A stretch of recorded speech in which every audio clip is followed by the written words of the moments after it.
বিদ্যালয়ের বার্ষিক প্রতিযোগিতামূলক সাংস্কৃতিক অনুষ্ঠান মঞ্চে দুষ্কৃতী তাণ্ডব। গতকাল অর্থাৎ মঙ্গলবার শুরু হয়েছে মহাকালহাট উচ্চ বিদ্যালয়ের বার্ষিক প্রতিযোগিতামূলক সাংস্কৃতিক অনুষ্ঠান।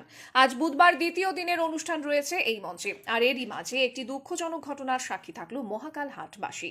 জানা যায়, গতকাল রাতের অন্ধকারে কিছু দুষ্কৃতী অনুষ্ঠান মঞ্চের ব্যানার থেকে শুরু করে প্যান্ডেলের কাপড় সবকিছু ছিঁড়ে তছনছ করে দিয়ে যায়। স্থানীয় সূত্রে খবর, গতকাল অনুষ্ঠান দিনের বেলাতে কাজ শেষ হয়ে গেলেও রাত আনুমানিক 9টা অবধি প্যান্ডেল অক্ষতই ছিল। মহাকালহাট উচ্চ বিদ্যালয়ের স্থায়ী কমিটির সদস্য মুজাহিদ হোসেন বলেন, গতকাল শুরু হয়েছিল এই অনুষ্ঠান, আজকেও আছে দ্বিতীয় দিনের প্রতিযোগিতামূলক অনুষ্ঠান।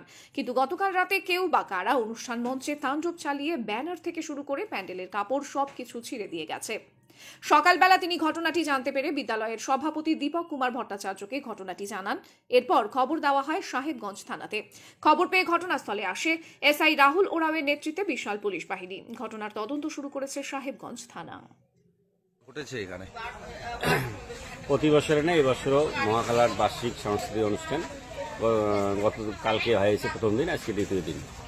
এই সকালবেলা জানতে পারলেন যে কে বা কাহারা রাত্রের অন্ধকারে এই ডেকোরেশনে, আমার প্রোগ্রামটা দিনের বেলায় হয়, গ্রেড বা কিছু আগুন টাগুন লাগে নষ্ট করার চেষ্টা করছে, প্রোগ্রামটা যেন না হয় এটা জানা যায়নি। সকালবেলা আমাদের মহাকালহাট বিদ্যালয়ের যে সভাপতি দীপক কুমার ভট্টাচার্য, ওনাকে জানা হলো এবং সাহেবগঞ্জ থানাকে কল করা হয়েছে, প্রশাসন থেকে লোক আসছে, ভেরিফিকেশন হলো। এখন আজকে আবার প্রোগ্রাম হবে, ডেকোরেশন নতুন করে হওয়ার প্রোগ্রাম আজকে হবে। কারা করতে পারে বলে আশঙ্কা এখন মধ্যে জানা যায়নি, এখন প্রশাসনের লোক দেখলো এবং স্কুলের মাস্টারমশাই আসুক, আমরা স্থায়ী কমিটির সদস্য আছি, এলাকার লোক আছে, সবাই মিলে বসে একটা তদন্ত হবে। কে বা কাহারা করলে এখন তো বলা মুশকিল। আমাদেরও বাড়ি এখান থেকে 2 কিলোমিটার দূরে, আমি তো এখানে লোকাল না, আমি কিভাবে বলবো? আমি যদি এখানকার স্থায়ী কমিটির একজন সদস্য, আরো একজন স্থায়ী কমিটির সদস্য আছে পাশে। মোটামুটি আনুমানিক কটার দিকে হতে পারে এরকম এই ঘটনাটা? আমি তো জানতে পারলাম সকালবেলা একদম 6টার দিকে। আচ্ছা, রাত্রিবেলা ঠিকই ছিল? মোটামুটি রাত্রিবেলা ঠিকই ছিল। আমরা এখানে তো আমাদের দোকান আছে, রাত্রি 9টা দিয়ে গেছিলাম, তখন তো ঠিকই ছিল।